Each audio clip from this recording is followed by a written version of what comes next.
Front squat. At first there's some comfortability issues just with using the barbell, so we'll address those first. Some of it has to do with some PRI principles as far as tight lats and things like that, but we are going to talk a little bit about just getting comfortable with the bar. So the first problem you usually run into is this. They aren't comfortable even when you say, okay, turn your elbows up. They still have the death grip on the bar and they try and turn their elbows up, and you really can't. That's about as, you really can't do it. So it may not really be a wrist flexibility issue as far as bar position issues. So what I typically have them do first is a hands-free squat. So the bar is resting right there on that notch where your deltoid ends.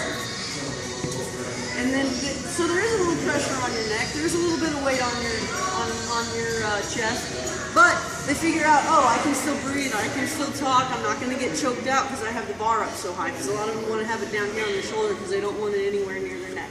So also with the bar in front of you with your center of gravity, and with your elbows up, you can't lean too far forward because you're going to dump the bar. And leaning back, you can't really move like this. So to find that middle position where you can squat down, you can just do a rep or two. Good. Same will still apply, trying to get them to keep their heels down. They shouldn't be on their toes, knees going straight forward.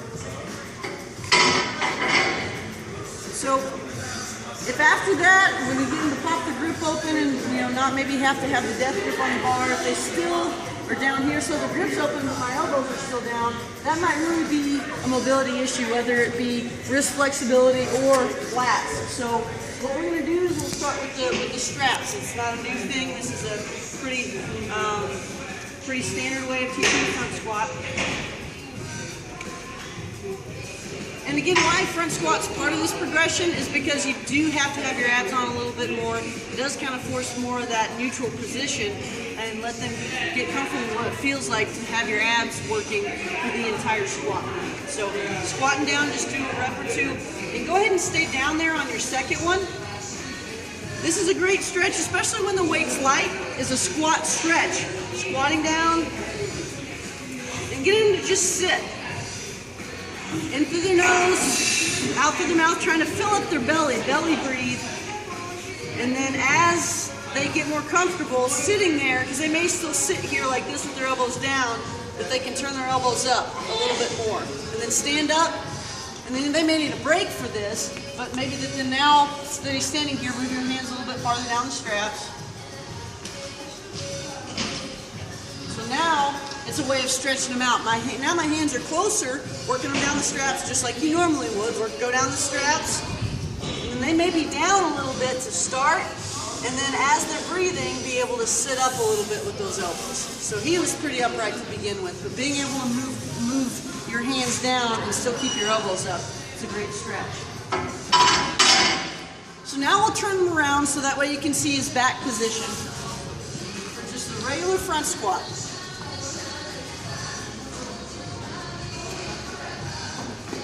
And this is where it might be practical to go ahead and start using some of the typical methods that you use when you start seeing, knees come in, or maybe on one side more than the other. You can go ahead and squat down.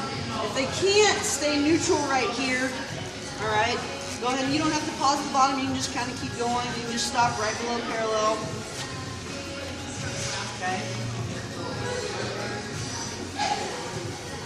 So again, you might see this on the way down. Go ahead and sit back on the way down and extend. So you'll still might see a butt wink, maybe not as bad. See, he can't even, we've taught him too well, he can't even extend on the way down. So that's a good problem to have. But you may see them, and you'll see it even more on the back squat when we get to it. Having to extend to get moving, and then they get neutral about parallel, and then they can stand back up. But we'll talk about that a little bit more. Moving on to the back squat.